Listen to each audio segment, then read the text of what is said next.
All right, great. Hey, everybody. Thanks for being here with us today. I'm Nick Jones, a SMID Internet Analyst here at Citi. If you need my disclosures, I believe they're below the window you're looking at. If they're not, email me and I can send those to you or have someone send them to you. We're really excited to have Root here with us today. We have CEO Alex Tim and CFO Dan Rosenthal with us. I guess to kick it off, Alex, can you give, for those who are new to the name, you recently IPO'd, can you give a quick overview of Root and what your approach is to the auto insurance industry? Yes, absolutely. Thank you, Nick. And thanks everybody for joining. I'm Alex Tim. I'm the co-founder and CEO of Root Insurance. And Root, what we are is we are really a technology first auto insurance company. And what we do is we build basically mobile technology that meets consumers where they are, which is on the mobile phone, to better sell them insurance. And by doing business that way, we're able to actually use all of the really rich data off of the phone to build highly personalized and customized insurance products.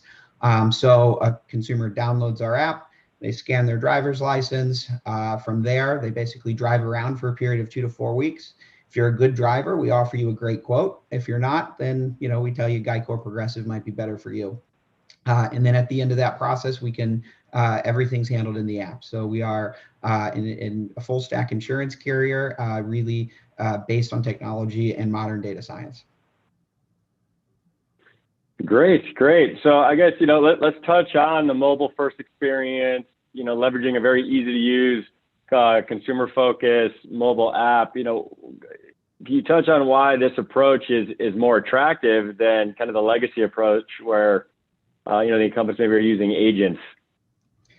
Yeah, absolutely. When you think about agencies, and I've never heard of somebody say, oh, I'm excited to go in and talk to my insurance agent, right? It doesn't really happen. People, I think there was in Groundhog's Day, the Ned Ryerson, right? Of course, the annoying guy in the movie. For those who have seen it, right? What's his job? Well, he's an insurance agent, right? So they're not really a loved bunch, right? And why is that? Well, it's incredibly, when you look at the traditional solutions in the space right now, it's actually incredibly onerous for consumers to purchase insurance. They don't really know what they're buying. The products themselves aren't very transparent. They really don't even understand why they're paying what they're paying. There's these myths out there, well, if I buy a red car or I buy, is my insurance going to be more expensive? So they have no idea really what they're buying. If they have to go into an agent, that's pretty old school, or I have to go online, where it could take me up to 15 minutes just to purchase a product that, by the way, I don't really want to purchase. And so the consumer experience in this space is really horrible. And when you talk to consumers and you ask them to describe car insurance, words like rip-off usually are the first things that come to mind. And it's a very old industry. The competitors that we're going up against, a lot of them are over 100 years old. And so that creates a lot of difficulty in actually creating new consumer experiences that meet consumers again where they are, which is on that mobile phone, creating an experience that's super slick and easy for consumers to understand, that isn't a hassle, that still gives them confidence. That's huge. And then the other thing, though, is it doesn't just allow for that. We're also able then to use all of that behavioral data off of your phone, right? It's kind of crazy. All of these consumers are now walking around basically with supercomputers in their pocket. And what that does is it allows us to use all of this behavioral data. Are you texting and driving? Are you speeding? Are you tailgating? What are you actually doing in that vehicle? And we can get much better. We basically can build a much better underwriting product than really any of our competitors. And that helps the consumer because it means that they get, one, a price that's more fair, that they control. Good behaviors lead to good pricing. And two, a price that on average is going to be lower if you're a good driver and you're doing the right things, then you also can save money. And so we believe you can build a much better experience via technology for consumers. And then by doing that, you actually even can leverage data that really allows you to even further differentiate. So consumers get a better experience at a better price. Great. So maybe kind of double clicking on telematics specifically, can you dive a little bit deeper into Root's data advantage and really what the differentiation is within telematics. How, I guess, can you expound a little bit more on how this tech is used in determining individual premium and how does the data improve over time? I guess ostensibly, as you get more data, your algos improve. Yeah, absolutely. So we actually use the mobile phone to collect all of our data, and that's an incredibly complicated process because there's lots of different sensors on the phone that you have to talk to, an accelerometer, a magnetometer, a GPS, and when you look at all of this data off the phone, it's incredibly noisy, right? I have to figure out, is this person a driver or a passenger in a given trip? I have to figure out, what does a trip look like if the phone is in a purse and on the seat next to me? What does it look like if I'm on an Android phone versus an Apple phone? All of those things are incredibly complex. And so understanding and collecting that data and figuring out what are the actual physical events, underlying physical events that are occurring in that vehicle is incredibly difficult. And that's really where you need a lot of machine learning algorithms in order to actually understand what's going on. So we ping all of these devices on the phone. There's 4 major devices that we ping. We ping them multiple times a second. And then we filter that through pretty advanced machine learning algorithms that then let us know, hey, we think this is what was actually going on in that vehicle. And then what we do is we take those indications and we say, well, what does that mean in terms of price? Does somebody how bad is texting and driving, for instance? How bad is hard braking? What does that mean in terms of the probability you're going to go get into an auto insurance accident? What we found is that this data is far more predictive than what the industry is using. If you have a clean record right now, the number one variable really driving your rate between different companies is going to be your credit score. So it's not so surprising, right? Obviously, a bad credit score doesn't actually go and cause accidents, right? So it's not so surprising if we just measure how somebody actually behaves behind the wheel, that we can do a lot better. And the other thing that's very interesting is it's also much more complex, which means you can now actually start to compete based on the predictiveness of your algorithm. And as you alluded to, as we've collected more and more data over the years and continue to fine tune our algorithms, what we've seen is that this becomes much more predictive. And we don't really know how predictive it can ultimately be, but I will tell you, we're nowhere close to sort of the asymptote. We're about to ship a new version of our model, and we're seeing we're talking material improvements from version to version. And so as we collect more and more data, we get better and better at pricing, and that really is this nice virtual flywheel within the company. Great, that's really helpful. Maybe a follow-up on telematics, and then within the competitive landscape. So a lot of the incumbents have some kind of telematics presence. Can you talk about what the difference is between maybe what they're utilizing it for on a small portion of their business versus how Root utilizes it across all of their business, and I guess how does that create either a competitive advantage or a differentiation? Yeah, absolutely. So the first thing to note is when you look at the telematics landscape in the industry, almost all of the data that has been collected to date is data based on they're called OBD2 devices or dongle devices. And these are little things you plug in under your steering wheel, you drive around for 6 months, you pull them back out, you put it back into the box, and you ship it back to your insurance company after your 6-month policy is up, all in the hopes of getting a discount on your renewal. And that data is very, very different. It's very predictable. You basically just get wheel rotation off the vehicle. So it's very simple. The other thing, though, is that that's a very difficult and onerous process for the consumer to go through. You have to now ship them this device. They don't know where to plug it in. Half the time, even when you do plug it in, it doesn't actually connect appropriately to the vehicle. So it's pretty hard. The other thing that I though is when you look at the mobile solutions, most of our competitors, almost all of our competitors, have actually just outsourced this technology, and there's a big disadvantage to that, because when you outsource this technology, now suddenly I've sort of split apart my ability to predict claims, because now if I don't have the data, the ability to collect the data in-house, and the claims data in-house, it makes it very difficult to actually create a very predictive algorithm. And so we really aren't seeing any competitors come at this and do this fully in-house and fully integrated across their entire business. And what that means is that their algorithms, just quite frankly, aren't anywhere close to as powerful as what we've been able to develop. And again, it's core, it's also a strategic principle, right? This is core to our business. This is what we built the business off of. And that's why, we really strive to get this across our entire book of business versus just a, interesting marketing bell or whistle that we might want to, talk about in commercials. And so it's a very different approach that we've taken. Great. No, that's really helpful. Thanks for diving into that. Maybe taking a step back and just looking at the auto insurance market as a whole. I think the personal auto market has around $250 billion in premiums up for grabs. How much of that is available? How much of that is in your wheelhouse, given Root's aversion to the worst drivers? And then maybe you could expand a little bit on how I guess the reasoning or rationale behind avoiding those worst drivers.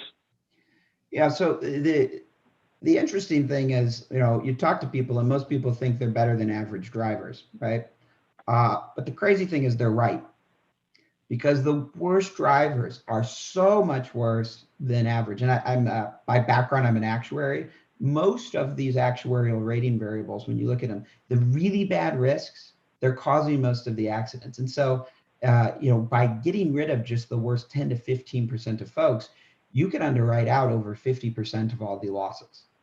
And so you can still target the vast majority of the population. We're talking well over 80% of that $250 billion market you mentioned are still actually subsidizing the very bad apples in that worst 10 to 15%. And we're actually the only company right now in the country that is adequately surcharging those drivers. The maximum surcharge of our competitors is roughly 20%, and that happens on renewal. Right? When in fact, those bad drivers should really get a surcharge of like 300% or even more. And so by not insuring those folks and staying away from those folks, we can actually afford to discount the good drivers more so than anybody else, because no one's actually charging the bad drivers the rates that they deserve. And then that allows us to compete and actually have a better price for those good drivers. Great. So maybe then still kind of thinking about the addressable market and Root's ability to gain market share. The top 10 auto insurers, I think at a slow pace, have been kind of continued to gain market share over the last decade. So how should, investors and we be thinking about Root's ability to approach the top 20, the top 10 after making great gains, but still not quite at that top 20 or top 10 level? Yeah, absolutely. And we're still a young company for sure. We're only in 30 states. We just purchased a 50-state shell, and so you'll see us continuing to launch in new states throughout 2020, or 2021, which you'll see will materially improve growth. And we're very focused on growth, and we believe that we haven't come anywhere close to the full potential. And we do believe that there's going to be a large market share shift to more direct competitors and carriers, to those that actually can meet consumers in a digitally native sense and build product for consumers that they really love. And so we don't believe we're anywhere close to the full potential. We fully believe, it's interesting because when tech companies enter into space and you ask how much market share they can get, often you can look at Amazon as an example in retail, right? They don't take 10 or 20% market share, right? You see, oftentimes tech companies can take 50, 75% market share. And there's a reason for that, because technology really allows folks to build a better mousetrap effectively. And so, I'm not seeing any sort of ceiling onto our growth. Great. So maybe switching gears a little bit to the competitive landscape. So the incumbents, the top 10s, they're very well capitalized. They see significant profits. How should we be thinking about the threat of these incumbents trying to replicate Root's technology? I guess, what is the threat of that, and what are the moats that Root has? Yeah, absolutely. So, the first thing is all of these competitors, although they're all giant companies, they're really not all created equal by any stretch of the imagination. Over the past decade, you've seen about a $50 billion market share shift from the agency channel into the direct channel. And what that's resulted in is really Geico and Progressive growing very fast, while everybody else really trying to figure out what the internet means for their business. And so when you think about our competitors, like State Farm, for instance, which is the largest competitor in the space, right, they're still trying to figure out how to do the internet. And so when you talk about doing a next generation mobile application that's leveraging modern machine learning, we're talking eons ahead of that. Ahead of them. So, in terms of those guys really waking up and becoming really innovative companies overnight, I don't think that that's very likely. Now, when you look at Geico and Progressive and really where they're focused, right now, really where they're focused is on advertising. These guys are advertising machines. They spend billions of dollars on marketing, and that's something we're not going to do, and we don't really aim to do. We don't really say, we can go and compete against those guys and their billion-dollar marketing spend directly. So instead, we focus on product, and we focus on building the best price and experience possible for consumers. And that's really how we want to drive growth at Root. So although, some of these competitors, so I guess we really haven't seen competitors really focus on how do I actually build the best possible consumer technology. And again, that's kind of how we got here, right? And with such a bad consumer experience in the industry in general. But moreover, too, if they woke up and they wanted to do a business the way Root does it, it'd be very difficult. There's a reason why they're not surcharging those bad drivers. And the reason is there's a huge innovator's dilemma. If I go in and I try to take 10 to 20% of my book of business and surcharge them 300%, they all leave me. And then I take all the rest of my folks and I have to reduce the rates on them.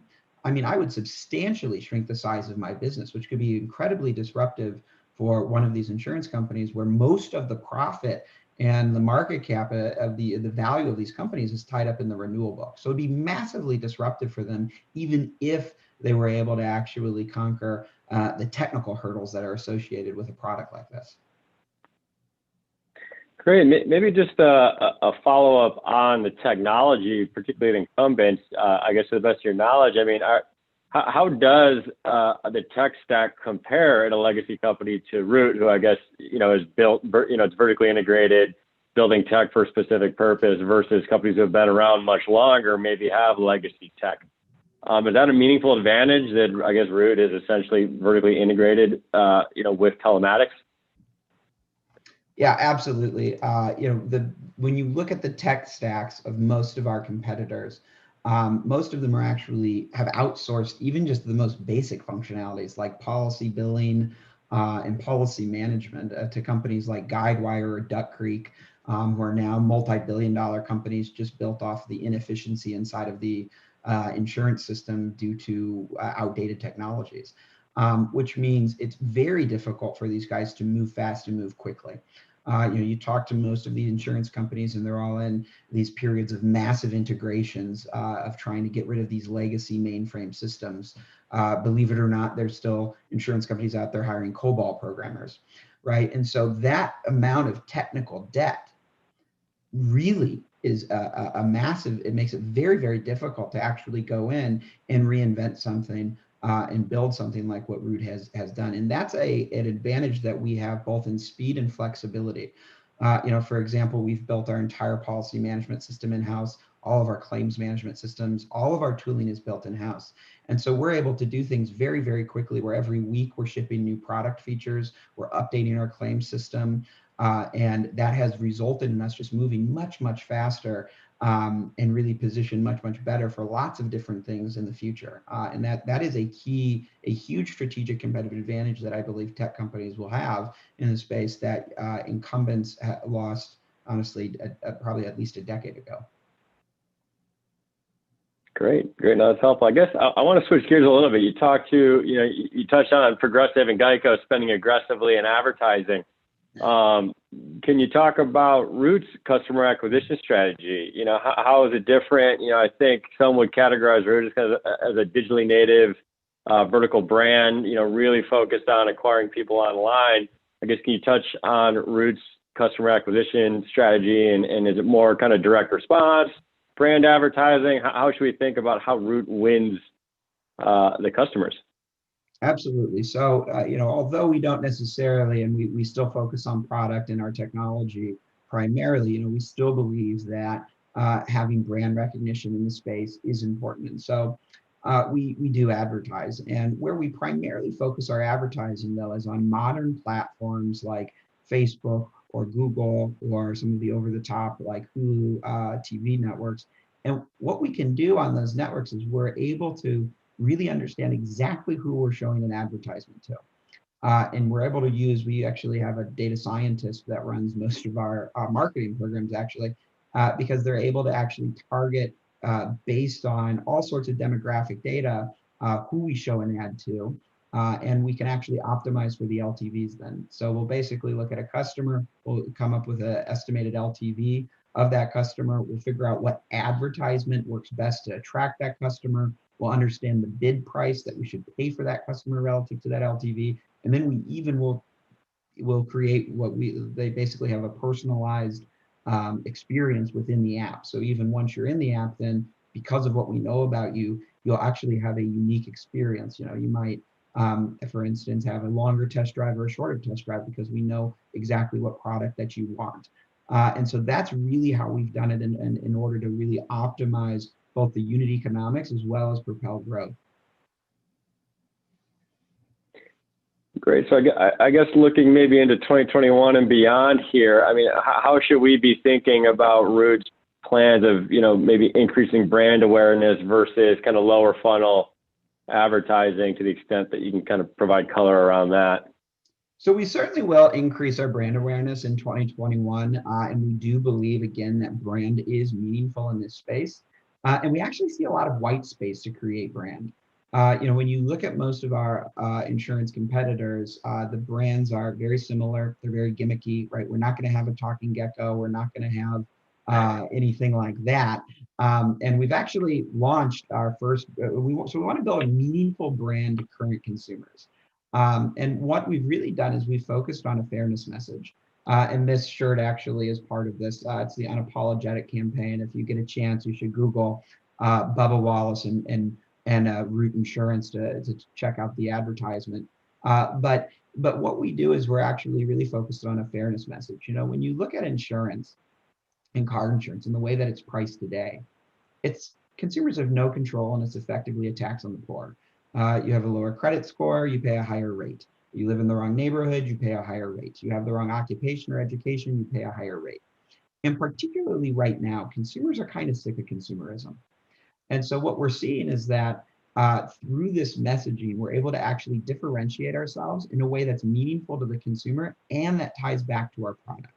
And so you'll see us do some of that. We're doing that right now, actually. It's still live through Q1. It's also was live in Q4 is really when we started experimenting with that. And you will see us push more into those areas. However, it will never be, we do believe that the day of just mass media advertising, slamming consumers over the head with, car insurance is kind of over. TV is becoming less and less effective. And so although we will be experimenting and doing this, you won't see us necessarily need to pour hundreds or tens or billions of dollars into those kinds of channels. Got it. That's helpful. So I guess the question, after we talk about customer acquisition, the next question is retention.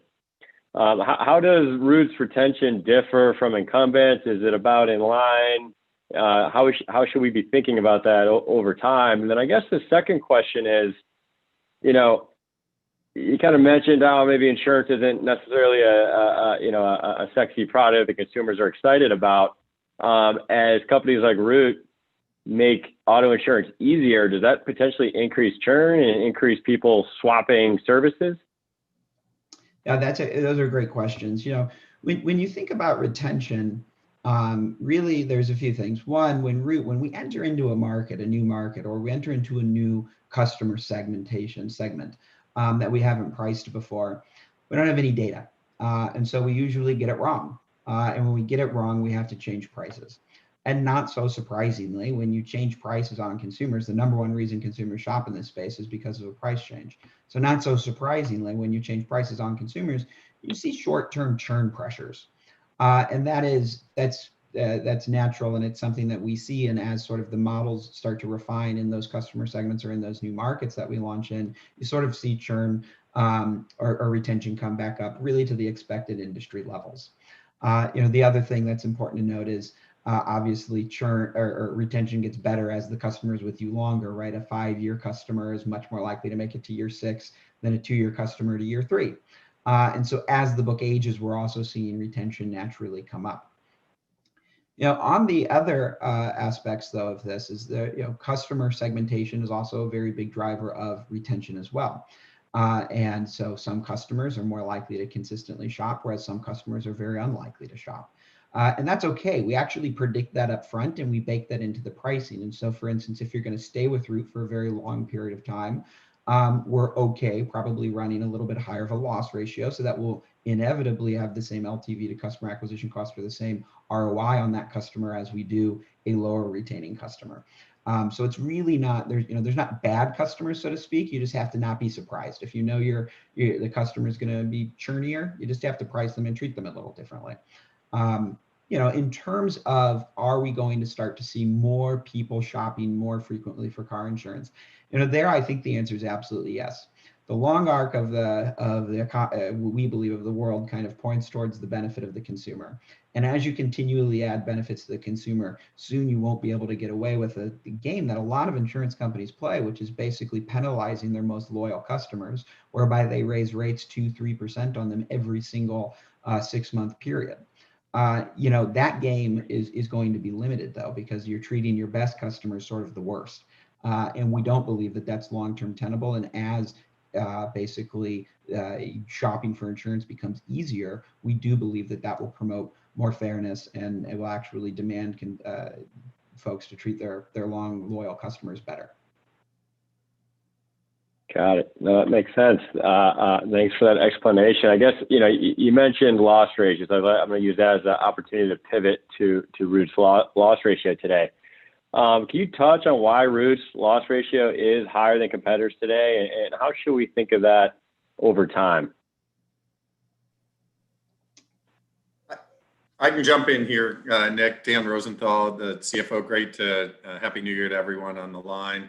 And I usually enjoy this point in the conversation where Alex gets to talk about all the sexy stuff and the exciting technology and telematics. And now I come in for what growth investors find riveting around loss ratio and some of the other topics, but happy to address it. Look, I think it's actually, I said this on our earnings call for Q3, that there's a lot of different terminology out there around loss ratio, and it can be particularly confusing for growth and technology investors. One loss ratio doesn't equal another. I gave a couple examples in Q3 of sort of, you can't compare loss ratios in businesses that are like steaks to yogurt to penne. And I think that's a really important thing. We are in the core auto insurance space, required purchase, $266 billion market. Within that, we actually are very pleased with the trend of our first term loss ratio. Where you see our loss ratio continuing to trend down is for a couple of different reasons. And the first is we have more new business than renewal business in our book. So when you compare our loss ratio, particularly first term, at Root compared to a company that's been around for decades or even centuries, it's really tricky. Some of those companies have roughly 85% of their overall premium coming from renewal customers, which have much lower loss ratios. For us, it's about 50-50. So one function or one cause of our loss ratio being where it is really just a function of time.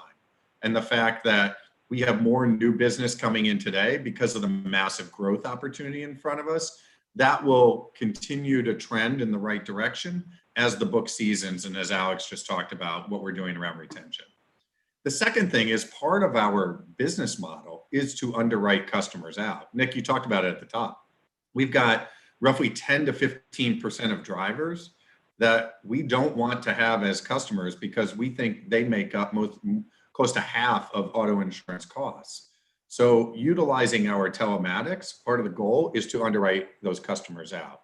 Now, we do have a phase for one of our product lines that we call the pre-telematics phase, where a customer comes in, binds with us, becomes a customer, drives for a couple of weeks. We evaluate their driving and then do one of three things.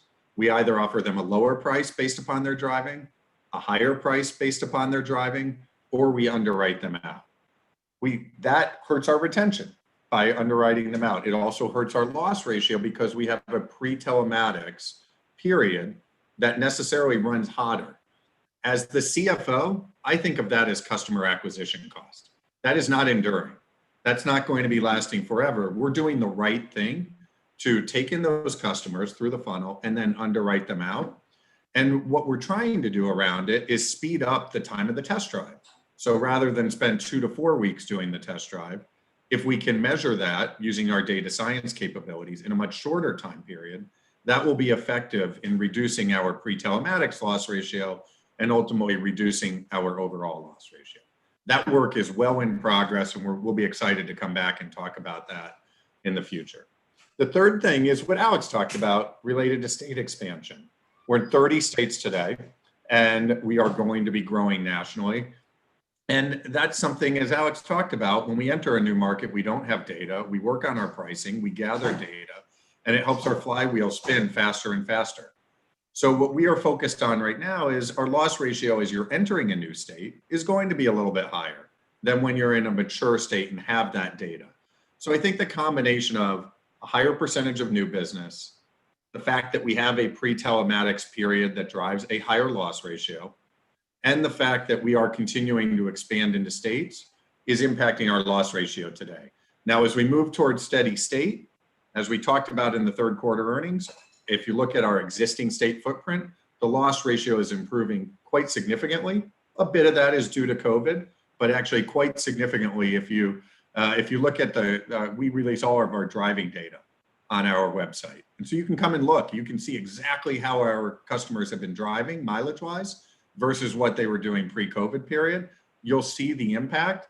We think we still have significant loss ratio improvements year over year outside of the COVID impact. So we're very excited about that trend. And frankly, as we approach our next earnings call and subsequent earnings calls, we look forward to disclosing more data around our loss ratio trends. Great. So maybe then pivoting, and this was probably for you as well, Dan. Let's talk about Root's reinsurance strategy. Root leverages the reinsurance market at a much higher level than the large incumbents. So can you kind of expound on what the strategy is today, and how should we be thinking that over time? Is that kind of the way we should be thinking about it, kind of in perpetuity, or over time, are you going to leverage the reinsurance market less? Yeah, our balance sheet is not the balance sheet of a company that's been around decades or centuries. I mean, I'll acknowledge that. We have some real advantages in the tech stack and in the telematics and the ability to move nimbly, but we don't have the balance sheet of companies that have been around that long. So part of what we do with reinsurance is access lower cost capital from reinsurance to fuel our growth. And as you referenced, Nick, approximately 70% of our premium today we cede to reinsurers. We have a great group of reinsurers on our different treaties, 5 of the top 10 in the world. It's really a who's who list that continues signing up with us from treaty to treaty. And so just from the first standpoint, it's lower cost capital than equity, certainly, that helps us fuel our growth through the way that the ceding commission is paid. The second thing is, and again, equity investors should like this, it de-risks the overall portfolio. So it has the benefit of providing that upfront capital while also providing risk protection. And then, Nick, to your question around timing, I think the third thing that's important for investors to know is we really have established a very flexible structure. Our goal is to have that structure evolve over time. As our book seasons, and as that becomes a higher percentage of renewal premium, and as renewal premium runs at a lower loss ratio, as I already talked about, a more profitable book of business, we will retain more and more of that premium and cede less of it to reinsurers. So that is the strategy that will evolve over time. Great. So then, another one for you, Dan. I'm going to pivot to, the capital requirements. You pointed out that, your balance sheet does not look like, an insurance company that's been around for decades. So how should investors think about Root's capital needs over the next several years? How should we think about maybe ongoing capital raises or accessing debt markets to fund the growth? Yeah, I think, and you can see this in my own experience in structured finance, we're not putting all the eggs in one basket. We have actually a really exciting capital strategy that utilizes certainly equity in the IPO that we just raised and the financings that we had done prior, debt through the 2 facilities that we have in place today, one with a series of 8 banks, which includes both a funded term loan as well as a $100 million revolving credit facility that we have not drawn on, again, provided that added protection. We also have an institutional facility that has about a little under 4 years remaining in duration. And then the reinsurance capital that I referenced earlier. So this mix of equity, debt, and reinsurance, you will continue to see us evolve in order to extend the capital runway dynamically. Now, overall, the capital that we have in place, the equity, the debt, and the reinsurance, will take us out several years. That said, we think the growth opportunity here is massive, as Alex talked about towards the top. So we're going to continue innovating, continue raising the right pools of capital to allow us to execute on the strategy and continue to grow the business. There's also the potential of merger and acquisition that we could look at in the future that we always keep in mind as well, in addition to the organic growth that we're successfully seeing. So I never like to make promises around this time period or that time period. I think we're in a very dynamic industry and we have a really dynamic business, but we do feel like we're well set up for the future with the capital that we've raised. Great. So then, Alex and Daniel, both have touched on the national expansion strategy. So looking into 2021 and beyond, how should we be thinking about Root's national footprint or driving population coverage? Will more growth in the business kind of happen organically in the current footprint? Will more of it come from entering new markets? Is it kind of split? How should we kind of think about the growth from here? This year, maybe beyond, and how the growth comes. Maybe I can start that, Alex, and feel free to jump in. Look, I think Alex and I talk multiple times a day, and we talk with our entire leadership team about balancing growth and profitability. That's a constant discussion, and I think a really thoughtful one. And as prudent stewards of capital, when we enter a new state, we dip our toe in. And that's for the reasons Alex talked about earlier. We want to develop the data. We want to understand the dynamics of the state, make sure we have the right team members in place from an underwriting and a claims perspective to manage that specific state. So I talked about in our Q3 earnings call, we have closed this 50-state shell, which allows us to basically go national in auto. But we're not looking to flip the switch and immediately do that. If all we cared about was growth, that's what we would do. We care about growth significantly, but we want to balance it in the right way and be thoughtful about it and use our capital wisely. So for us, as I said on the earnings call, it's not a matter for us of when we enter a state, it's how we enter a state. Let's put in place the right building blocks. We have, I think, a remarkable VP of product and pricing running our auto business who joined us most recently from McKinsey, but prior to that was at Plymouth Rock and Allstate and Progressive. Really strong career in a number of the states actually that we have not yet entered. So he's got great experience. And now what we're doing is putting in place the building blocks to enter each of those states thoughtfully, work with the local regulators in the right way, continue growing in our existing footprint at the same time, and dip our toe into state expansion in a thoughtful way. So state expansion will come in 2021. We're excited about it. It will help augment the growth in our existing footprint, but we're going to do so thoughtfully. Great. No, that's helpful. Maybe switching to data. Root collects a lot of data, and there's been a lot of recent headlines around auto data, and some of it's been coming from the OEMs leaning into telematics or vehicle data to help price insurance. So I guess a couple of questions around auto data. One, can Root access some of the same data the OEMs may be pulling straight from the vehicles? And then a separate question is, can Root potentially sell its data and kind of be a third-party data provider to I guess various entities? Yeah, those are great questions. So, first, I think it's important to understand OEM data and where that is and where we are really in a macro sense in that cycle.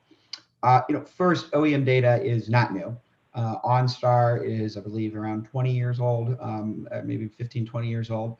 And those programs have been in place with other major carriers for quite a long time. And they really have never taken off. And that's really because they've never been able to actually deliver an experience to the consumer that makes sense for the consumer.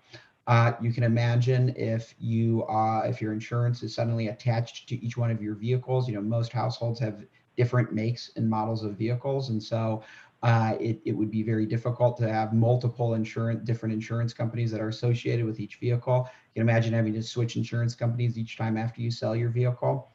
It's also very difficult to actually seamlessly create an experience for a consumer where the insurance data collected off of a vehicle is very seamless.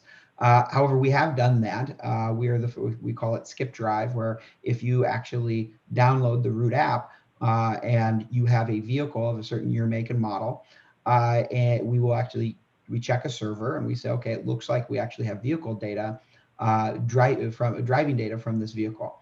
And what we do then is we actually incorporate that data in the quote right up front. And so you get that driving data immediately and you do not actually have to go through a test drive period. However, and this is super important, the OEM data isn't where it stops. You still really want cell phone data, and there's a few reasons for that. One, you get distracted driving data. And that is arguably the number one cause of accidents. We see it as one or two. It's either the first or second cause of accidents. And so it's material in terms of predictive power. The second, though, is that you can't really get closer to a consumer in a digital sense anyways, than a smartphone. And what that means is that you also can collect a lot of other behavioral data off of the smartphone that is actually incredibly correlated with risk. And you don't get that from the vehicle data. So, the vehicle data, it's not new. And older incumbents have been trying to sort of make a stab at that for over a decade. We haven't really seen it take off. I don't necessarily see any big change right now on that front. We are using it because we want to be very data agnostic, and we'll take data from just about anywhere and use it for predictive modeling. But it's also not a substitute for cell phone data. You need the cell phone data. Great, and I guess just the follow up, and I know we're about out of time here. Is there opportunities for Root to sell its data outside of using it for its own policies? So there certainly are those opportunities. We never sell data of an insured or of a customer without either very explicit consent. So for instance, you come through Root's funnel, maybe you're not a perfect match for Root because you're not a great driver. We'll actually ask you, hey, can we actually use your data to try to get you a quote at a different carrier? But it's all explicit. It's very transparent for the consumer. In terms of just outright selling the data, we don't do that, and we won't do that. We think that that's a pretty risky premise to go down, and we don't necessarily want to do that. So we do not sell individualized consumer data. That being said, what we will do is we do leverage the algorithm and the insights that we collect from that data to help other companies. And so, for instance, you can imagine a rideshare company may want to know which one of its drivers are good and which ones are bad. Well, we can use our algorithm and actually help them figure that out. And so, although we don't necessarily sell the data itself, we will actually productionize and productize the algorithm into a business, and we've done that. Great. Well, Alex, Dan, we're out of time here. I want to thank you both for being here with us today. And everyone who listened in, thanks for joining, and take care. You can all sign off now. Thanks, guys. Thanks for having us, Nick.